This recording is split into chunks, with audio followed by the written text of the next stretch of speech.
The U.S. Attorney's Office for the Southern District of New York, which encompasses the boroughs of Manhattan and the Bronx in New York City, along with Dutchess, Orange, Putnam, Rockland, Sullivan, and Westchester counties. The office prosecutes cases involving violations of federal laws, and represents the interests of the United States government and its agencies in criminal and civil matters. The office investigates and prosecutes a broad array of criminal conduct of every conceivable magnitude, even when the conduct arises in distant places. Today, the office is at the forefront of many important areas of criminal law enforcement, including terrorism, white-collar and cybercrime, mortgage fraud, public corruption, gang violence, organized crime, international narcotics trafficking and civil rights violations. Similarly, the office litigates among the most complex and significant civil cases the Department of Justice handles, from large affirmative civil fraud cases to cases in the environmental, healthcare, immigration, and bankruptcy areas, as well as cases implicating classified information. June 17, 2024. Former CEO of medical device company sentenced to 6 years in prison for creating and selling a fake component that was implanted into patients. Damian Williams, the United States Attorney for the Southern District of New York, announced that Laura Perryman was sentenced today to 6 years in prison in connection with a healthcare fraud scheme whereby Perryman created and sold a fake medical device component and told doctors that they could claim approximately $18,000 for implanting the fake component into patients. The device was sold by StimWave, a medical device company of which the defendant was the founder, and, at the time of the offense, chief executive officer. StimWave previously entered into a non-prosecution agreement with the U.S. Attorney's Office for the Southern District of New York.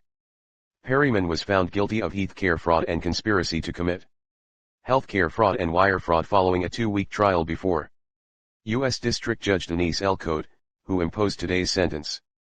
U.S. Attorney Damian Williams said, Laura Perryman callously created a dummy medical device component and told doctors to implant it into patients.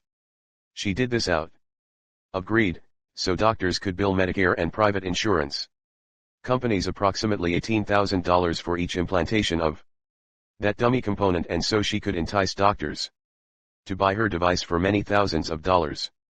Perryman breached the trust of the doctors who bought her medical device, and more importantly, the patients who were implanted with that piece of plastic. This prosecution and today's sentence are part of this office's ongoing work in combating fraud in the healthcare system and protecting patients from being exploited for money. According to the allegations in the indictment and the evidence at trial, StimWave was a medical device company that manufactured and distributed implantable neurostimulation devices. As the founder and CEO of StimWave, Perryman oversaw the design of the StimQPN system, the device, a neurostimulator system designed to treat chronic pain by providing electrical currents to peripheral nerves. The device included a component containing electrodes, the lead, and a receiver component that acted as an antenna, transmitting energy from an external power source to the lead, the pink stylet.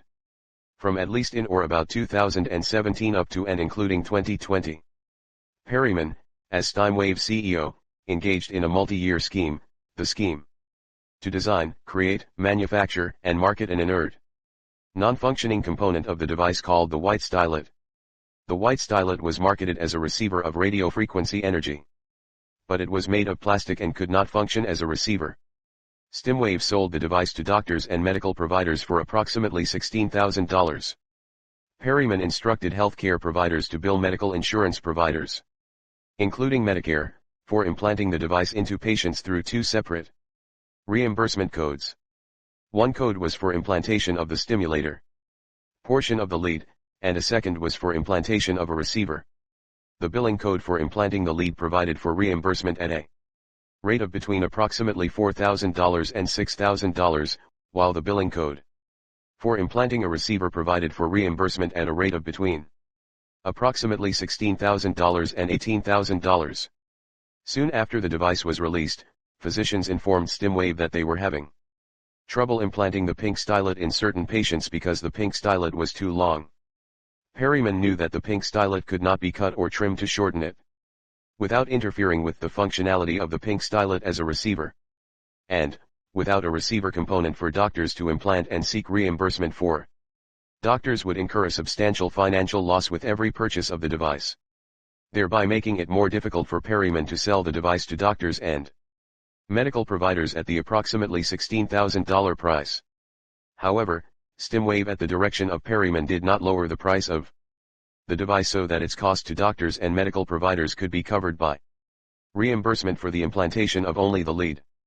Nor did Perryman recommend that doctors not implant the device or its receiver component in cases where the pink stylet could not fit comfortably. Instead, Perryman directed that StimWave create the white stylet, a dummy component made entirely of plastic, but which Perryman misrepresented to doctors as a receiver alternative to the pink stylet. The white stylet could be cut to size by the doctor for use in smaller anatomical spaces and was created solely so that doctors and medical providers would continue to purchase the device for use in those scenarios and continue to bill for the implantation of a receiver component, to perpetuate the lie that the white stylet was functional.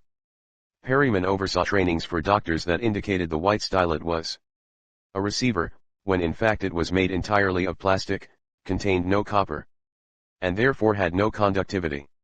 In addition, Perryman directed other StimWave employees to vouch for the efficacy of the white stylet as a receiver, when she knew that the white stylet could not function as a receiver.